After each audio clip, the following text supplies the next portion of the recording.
Yeah, that's right. No chat on the side means I just woke up, haven't showered, not wearing pants, etc., etc. You guys know the drill. Anyway, when I was streaming yesterday, one of the, wise and illustrious chatters informed me that BreadTuber, I think it applies here, Lindsay Ellis, um, is quitting YouTube and also more broadly social media. And we talked about it for a bit, and I think the coverage was fine. But I think in the beginning I came off a little bit flippant, because Lindsay Ellis is leaving mostly due to harassment, which is her right. But when I opened it up, the only thing that I remembered from the harassment that she received had to do with Raya the Last Dragon. See, there was this was it a Pixar movie? I don't know, but anyway, Lindsay Ellis made some tweet and people said, "Oh, it's racist. It's Twitter. Everything's racist," and the only tweet, literally the only tweet that I saw during that initial drama was this one by Justin Wang, uh, which I quite like. Um, I thought it was quite funny. I'm not going to read it out loud. Um, but I thought it was quite funny. The joke here, obviously, being that people are overreacting to Lindsay Ellis's extremely not racist tweet. I think she compared it to Avatar: The Last Airbender or something. Look. Anyway, so that's all I recalled. And then I saw Lindsay Ellis's public Patreon post, which you guys should all see. I say now, not being able to access the Patreon post, even though I could yesterday on stream. Fine, I'll become a patron. Sure, fine. Okay, fine. Sure, fine. Whatever. That's fine. No, that's fine. There. Confirm. Do the payment. Yep. Secure checkout. PayPal. Loading. Spinny bar. It's fine. You should support creators you like anyway. Even though she's not a creator anymore, technically, but that's fine. And yeah, now here we are. So when I saw Lindsay Ellis's Patreon post, which is dramatic, maybe deservingly so. All I could remember was the Justin Wang tweet. So I think I was a bit flippant to begin with, but I want to talk about this for real. Okay. So a theme early on in my channel, something that I talked about way more back then, often to my own detriment, than I do today, is this issue with, I guess, woke scolds on Twitter. And it's not something that bothers me that much anymore, mostly because I think that I'm so utterly reviled by that particular demographic that they don't even really bother speaking ill of me, you know what I mean? Like I've gone from being, the lefty they can criticize to the horror that they don't even need to waste breath on. So I've been spared the effort, I think, but Lindsay hadn't. And after the Raya the Last Dragon stuff, it sort of led to this drama cavalcade. I mean, maybe we should just read the post, as I did, on stream a little bit. This was going to be a YouTube video, but I just don't have it in me to invite that kind of scrutiny, to be the last in the sick, sad line of YouTubers who get all weepy on camera and cry about how they just can't do this anymore, boo-hoo-hoo. I'd planned to move video content to Nebula, but I realize now that doing that is just keeping wounds open. My life ended 9 months ago. What's been taking up bandwidth ever since has been a ghost. It's almost funny how many people will insist that I've, quote, lost nothing, because subscriber count is the only metric for success and cancel culture doesn't exist. One YouTube channel chugging along on algorithmic inertia is not success. It's an engine driving on fumes. Again, when I was reading this, I was just thinking of the Justin Wang tweet, so yes. But it's quite a bit more than that, so we'll get to that. Many will say this is being melodramatic, that my life isn't over, and that there was absolutely nothing stopping me from brushing myself off, building up goodwill, and shutting up and playing the game. And I tried that in a way I suppose it's good that I did, because I needed to learn the hard way that was never going to work. There is no unfucking this. You can't find the energy if there is nothing left to convert to it. You can't be a better person if you are nothing but the hollow shell of one. I think we're dealing with some holistic bad feelings here, not just about the channel. 2021 has been the worst year of my life. I am traumatized by it. To this day, I still have people scolding me by how I handled it, that I should have handled it differently, that I should have controlled my stands, as if I had the capability to know what any of these people were even saying to strangers on Twitter while I was shitting blood for weeks on end. Yeah, I was confused about this, but chat informed me helpfully during the live stream that apparently shitting blood is a symptom of stress. I didn't know that, and now you know that, in case you didn't. The worst thing about this whole year is that I can't even admit this trauma because all the rhetorical devices people have come up with to dismiss it. That centering my own pain is evidence of me, quote, not listening. Does it occur to these people that you can listen and disagree with other people's conclusions?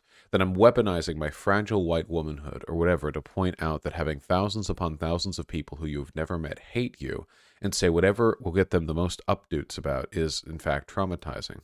That people I used to know would flagrantly lie about me on Twitter.com to the tune of thousands of retweets and tens of thousands of likes, and I just had to sit here and take it.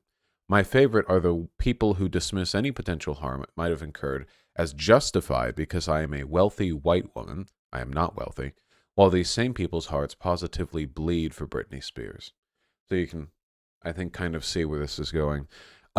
I wanted to talk about this a little bit more because I feel like it's important to properly synthesize this information in relation to other things that I've talked about before. So, first of all, with regards to the whole thicker skin thing, actually, yeah, one more paragraph and then we'll talk about that. This feels pertinent. These people don't see how similar these talking points are to the same boomer bootstrap parenting style that I thought most of us had agreed was abusive, that you need to toughen up, accept your punishment, accept that even if the reaction was outsized, you did something wrong, because where there's smoke, there's fire. Grow a thicker skin. These same people who always crow about believing victims, telling victims of public dog piles that they do not deserve to claim their trauma, let alone process it, because they deserved it. There is no such thing as cancel culture. There is no incentive/reward structure in places like Twitter to call people out. There are no updo/fave/follow/retweets for hotting a take on whomever is trending. And I pointed this out on stream, as I will now, that Jesus Christ, she really does type how she talks, doesn't she? So listen, I've talked about this before with regards to myself and ContraPoints, okay? The first thing that I want to address is the thick skin thing, because I know there are people in my community who might have sort of a tepid response to this, but I have, I think, a remarkably dedicated anti-fan community. Disproportionately so, maybe larger than any other person in the online left community. And I understand that because of that, my relative nonchalance in the face of that, just nonstop dealing with online hate, might inspire some people in my community to think, well, if he can do that, why can't other people? The answer to that question is very simple, okay? It's that I'm insane. And I really don't think other people should be held to that standard, okay? Please don't. I've seen some of that in my community. Not much, mind you. Not a ton, really. But a little bit. And I just want to say that, okay? To throw up that juxtaposition would be like to, find a person with a genetic condition that prevents them from seeing since birth, and then flashing laser pointers in his eyes and several other people's. And when they, shield their eyes, you're like, dude, it doesn't bother him, dude. Like, don't draw that comparison. Okay. I'll admit the harassment Lindsay Ellis has dealt with, I can't really perceive its severity, obviously, because I only really saw that wonderful Justin Wang tweet. But I know how bad it can get, I think a lot of people don't really understand. The human brain is just not built to deal with the abstract, I don't know, the abstract derision of thousands of anonymous people. It's really not. Celebritydom is just not something we are biologically designed to accommodate. It's really difficult to understand, much in the same way that humans kind of abstract large numbers, like it's really difficult to perceive a trillion of something, we can't. We can kind of like make we could use mental cheats to approximate something, you can imagine a grain of rice being a billion, and then you can imagine like a pile of grains of rice being a trillion or whatever, but it's really difficult to do a proper trillion. And understanding properly what it feels like for so many people to hate you so much, when most people can't stand being hated by one person, right? I mean, if if you're not if you're not like an online figure, being hated by one person is being hated by a large number of people. In fact, it's not at all impossible for a person to go from birth to death without being hated by a single person. Not because they're exceptionally nice, but just because hatred is not an especially common interpersonal feeling to have in the real world, I think, for a lot of people. That's very doable. And then you go online and, well, it's quite common here. And quite destructive too.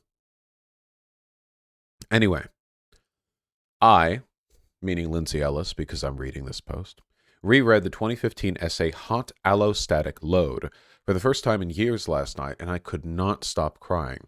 Even reading some of the passages now, I can't stop crying. This was written from the perspective of a trans femme and discusses some rhetorical devices used to demonize trans women specifically, which obviously does not apply to me, but some of it is spot on. And I quite like these passages. One of the most common tools of exclusion is through mobbing, which is rarely talked about because unlike rape, murder, etc., it is not easy to pin it on a single person or scapegoat. Mobbing is emotional abuse practiced by a group of people, usually peers, over a period of time through methods such as gaslighting, rumor mongering, and ostracism. It's most documented in workplace or academic environments, i.e., key points of capitalist tension, but is thoroughly institutionalized into feminist, queer, and radical spaces as well. Here's why it's horrible. One, it has an unusually strong power to damage the victim's relationship to society because it can't be written off as an outlier, as some singular monster. It reveals a fundamental truth about people that can make it difficult to trust ever again.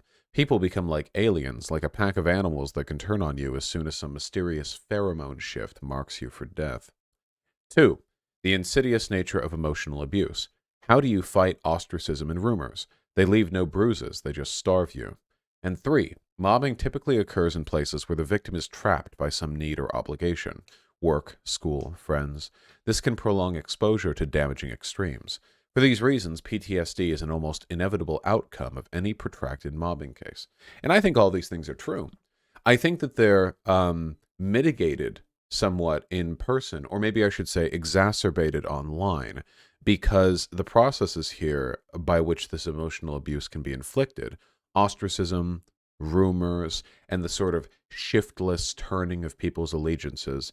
I think it's a bit harder to do that in person, where you meet people, see them face to face. Empathy kicks in. It's having met people in real life and talked to people online. I can tell you, people are quite a bit nicer in person. Not just because they're afraid of getting their teeth kicked in, but because the internet just makes it easier to be mean to people. So dealing with that on a large scale, people will downplay this, man. People always downplay this, like, oh, it's just harassment, whatever, you deserve it. I'll talk a little bit more about that, but I can say with great confidence, that the stuff that people like Lindsay Ellis, or God help us, myself, have to put up with, if experienced by an average person, no, actually, we'll be more specific. An average person on Twitter who's currently harassing Lindsay Ellis, they would kill themselves in 8 seconds, which is really impressive, right? I mean, you'd think, how in 8 seconds would you even logistically? But they would, they would. It's quite difficult to deal with, and I think that too often, as Lindsay points out, we are incredibly dismissive of the effects of that harassment, because when you're doing it from the other side, you only feel it from the perspective of the little person on the ground.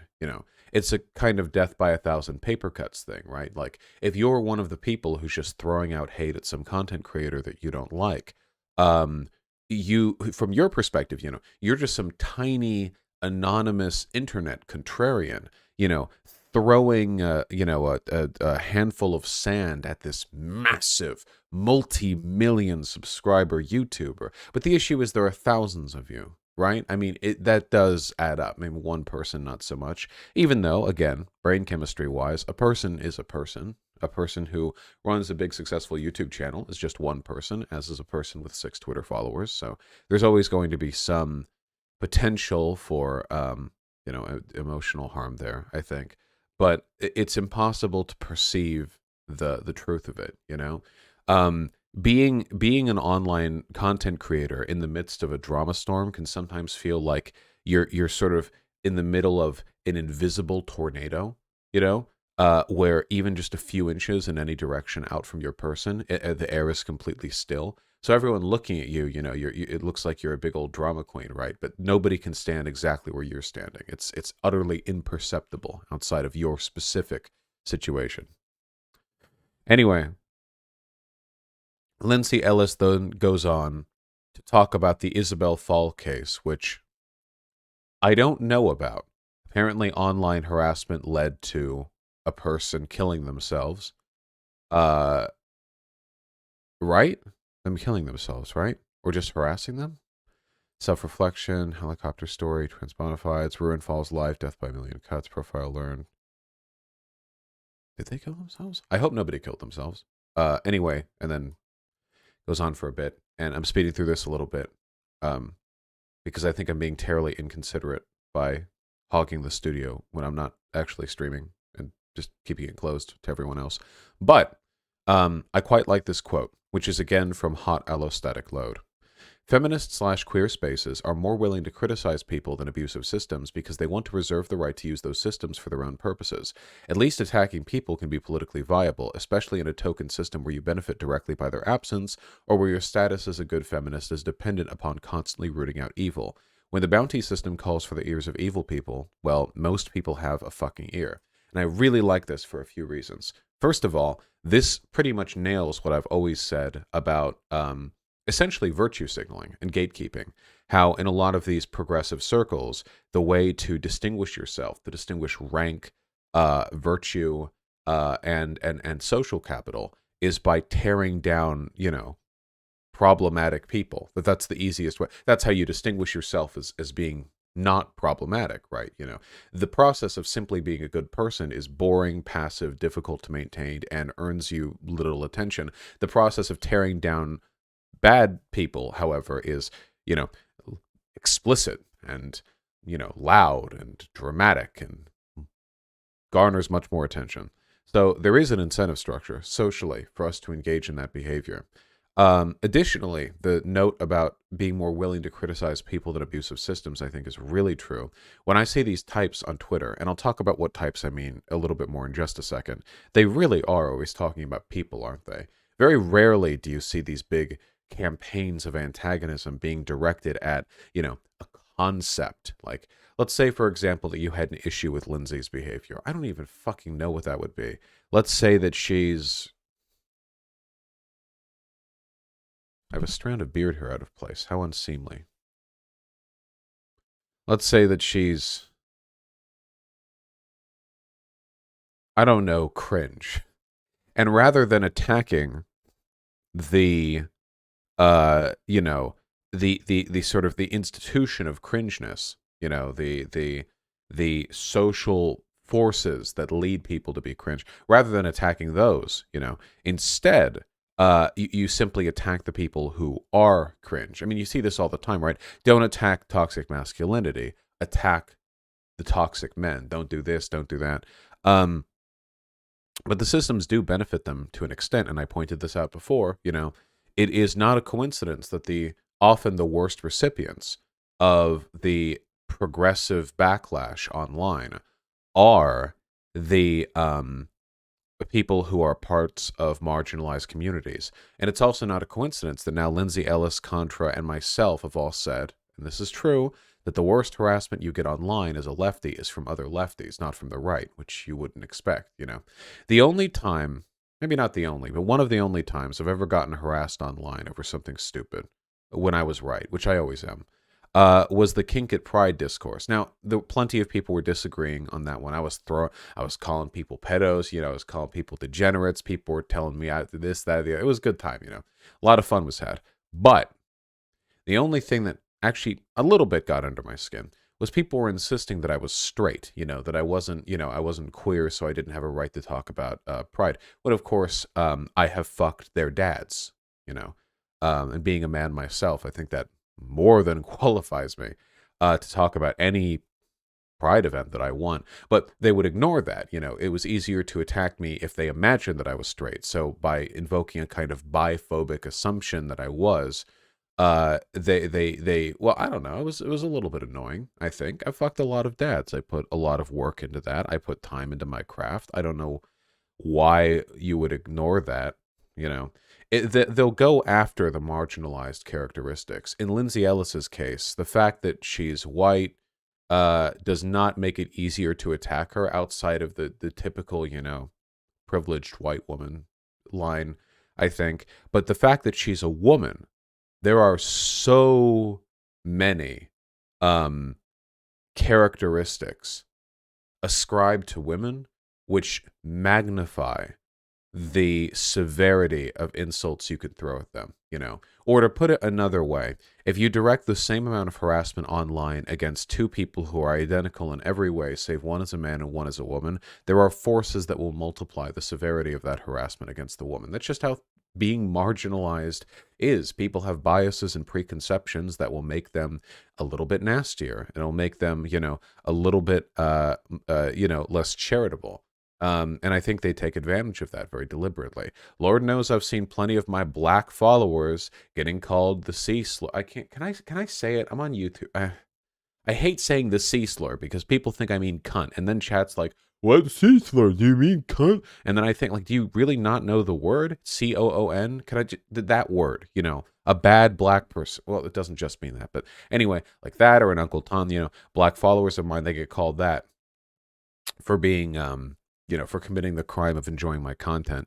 I know there are plenty of trans people in my community who have been called, fake trans or, trans meds or internalized transphobia, whatever. You will get attacked based on the marginalized characteristics that they claim to support you for. And the reason why I think it's important to point this out is because dealing with, or I guess recognizing these issues, these tendencies, is critical if you want a healthy online space. Because I'm gonna keep it 100 with you. Sometimes you got to talk to the realest dude you know. Hold on. Right? Can I make it so that I'm looking at my own camera? Not easily. Just imagine. Hold on.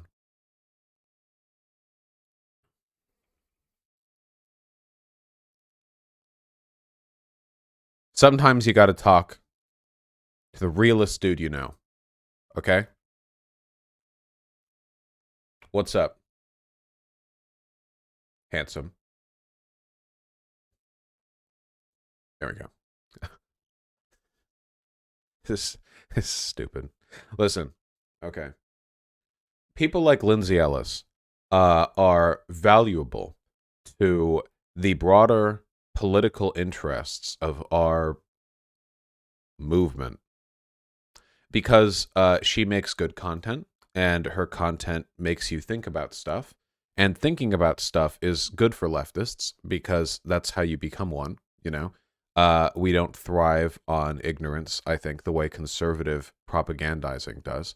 I think that a lot of the content she produced was explicitly aligned with progressive values. And when you look at it, when you watch it, see the millions of other people who have watched it too, I think it's easy to understand that she might have been essential in the, making progressive of, in the leftward movement of a great many people. The people who are harassing her on Twitter are, to not put too fine a point in it, worthless. Okay. Actually, they're less than worthless. You wouldn't describe, like a dagger stuck in your back as worthless. It actually has negative worth in that moment. It's actually doing harm to you. I'm very familiar with this type of person. And, there are maybe people who would be on board with me on the video up until this point, and now I'll engage in the severe language, and they won't like that. Well, deal with it for a sec, okay? Listen, just hear me out, okay? When we're talking about the need to engage in activism, when we're talking about the need to cultivate a proper political space for people who we agree with to converse and discuss things amidst themselves, we do need to take into account the fact that some people and some groups, some institutions, and some ideas will be more or less helpful to our ultimate goal. I guess in this case, let's say progressive socialism. Sure. I don't even think Lindsay's a socialist. I think she's probably like a Bernie-crat, I would guess. I don't think she talks about that stuff that much. But that's fine. That's better than a lot of people, you know. We have to be frank about the fact that sometimes there are trade-offs, you know.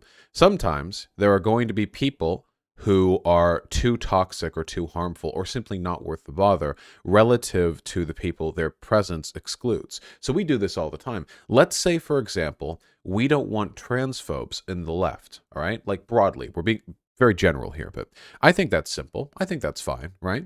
Now, as a big advocate for, building big tents, I'm okay with people who are transphobic being in spaces which will move them further to the left. I'm okay with spaces on the left being, capable of, reaching them and talking to them. I'm okay with lefties, striding more towards the center on some issues in order to talk with them. But when we're talking about like sort of the core left, what we're willing to put up with in the heart of the movement, I think transphobia is something I wouldn't be. I don't think that's good. Of course, there are plenty of people who would say that I'm being hypocritical right now because I am a transphobe and I am forcing myself into the heart of the movement. But, they're the people we're talking about right now, aren't they? So 50 years ago, that might not have been the case. In fact, I can say with almost great certainty that it wasn't, excising people for being transphobic from the left wouldn't have really been a political consideration back then because trans issues were so niche. I mean, they were not discussed at the level they are today. We had Stonewall. Sure, I'm not saying they were invisible, but they were hardly, everyone in America today kind of has heard about the trans thing. Back then, you talk 50 years ago, 70s, what you talk about, trans people, they'll talk to you about cross-dressers. I mean, it's like totally other world, right? But things have changed. And now we have to wonder, is it problematic in the traditional sense, in that it's sort of reactionary? The people who are on Twitter, tearing into people like Contra, like Lindsay Ellis, I've seen a lot of these people, okay? There are some characteristics they have in common. First of all, and I'm being fair here, they're losers. They are. They're losers. They don't have much going on in life, okay? They kind of suck. They're not very special people. And you know what? That's fine because that's a temporary status, isn't it? I mean, you can be a loser one day and a winner the next. That's not a permanent thing, but they choose to keep themselves there. Or maybe circumstance keeps them there. And because they still, as people looking for an identity, a group to latch onto, they still need to demonstrate their worth in the context of those spaces. They don't have tremendous personal virtue to tout, so instead they tackle other people. Whenever I'm online and I see the people sneering, oh, you're neck, get off the this platform, you piece of shit. People saying like Lindsay's a white woman weaponizing her tears. I get the impression these people aren't terribly happy in their day-to-day lives. I don't think anything could convince me otherwise. I think God could come down from the heavens and tell me, actually, no, these people on Twitter are quite well adjusted, and I'm not entirely sure if I would believe him. I don't know if I could believe him. The point that I'm getting at is that they don't have much going on, and they just attack and ruthlessly gatekeep. As I've said this before, because they cannot distinguish between the online left as a political space and as a social space. When they think of it, the online left, I mean, they think of it as a essentially like a large group of people with whom they could potentially be friends. That's who they think of it as, To them, the standards by which people must be allowed in the online left are the standards of a friend circle. That is to say, highly scrutinous, partial, and very much up to the discretion of the people already there. Whereas a political space, of course, has to be strategic. It has to be willing to coalition build. It has to... being part of a political space means forming alliances with people you fucking despise and would never, ever, under any circumstances, get along with. And that's fine, okay? Not everyone on the left is going to get along. Lord knows I know that, okay? So through their critical misunderstanding of the way in which political spaces work, because they personally don't like Ellis, they ascribe to her, the kind of, the label of a bad political ally, I think, by conflating those two things. And then they attack her as, I suppose, you would if a person had actually done something wrong. And don't get me wrong, I don't have a problem with harassing people online, okay? I am a tremendous fan of the great art of harassing people for good reasons, okay? Ben Shapiro tweets something stupid, fucking James Lindsay, the bad Lindsay, okay, not the good Lindsay, the bad Lindsay, go have fun. I don't fucking care, okay? Make them feel bad. The problem is, it's got to be for a good reason, for a good cause, to a good end, all right? Many of the times, these people online, these woke scolds on Twitter, they don't ever harass the actual bad people, do they? Seriously, go through the Twitter histories of the people who attack Contra or Lindsay Ellis or whatever. Are they ever actually, like, attacking conservatives? No. They're engaging in increasingly, niche and, gatekeepy infighting with more and more fragmented elements of the left. They are incredibly toxic. They are harmful to our broader political goals. They don't actually care about fighting fascism or conservatism or building leftism, because none of those things give them the fleeting social credit score, that you can get from, performatively canceling somebody like Lindsay Ellis. They're not really leftists in a political sense. That's not the function they're filling, okay?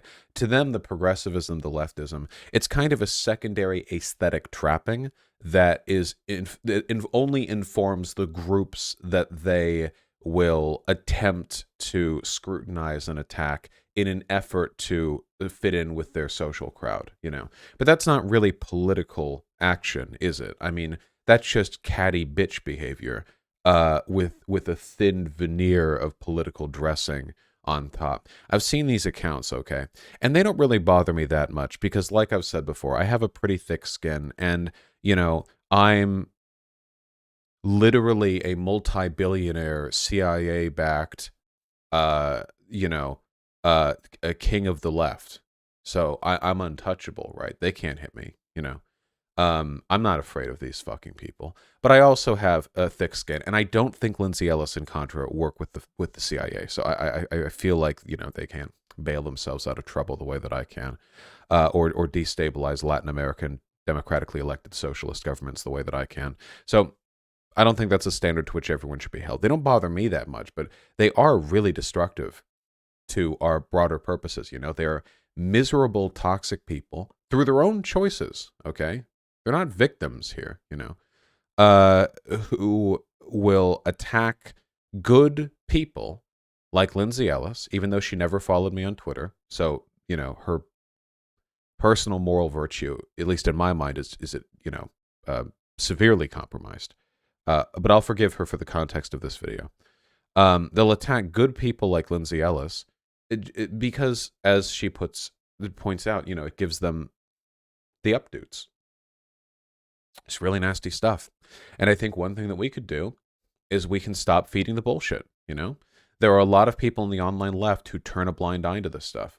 If you see it in your community, if you're in the online left, I mean, if you're a content creator, and you see people in your community engaging in this bitchy fucking, gatekeeping, tearing down other people for perceived slights, like very obviously just trying to get the woke badge of the day, call that shit out, okay? Well, who cares if there's some fucking 16-year-old trans kid in a rural part of Nebraska? I don't fucking care. Call that shit out. Bad behavior is bad behavior. They are often that, by the way. They are often themselves marginalized. They are often young. They are often POC, trans, whatever. I don't fucking care. Bad behavior is bad behavior. What do you want, a bigotry of low expectations them? Oh, this harassment, this bad behavior, it's being done by queer POC. I don't fucking care. Be mean to them. Go for it. Be constructively mean. Okay? Tell them to fuck off. And if you're in their spaces too, not as a big content creator, but just as a regular dude, you can also tell them to fuck off. You have that legal right. Let's finish this damn post. I'm rambling right now. Maybe I'm just excited for the excuse to talk about this again.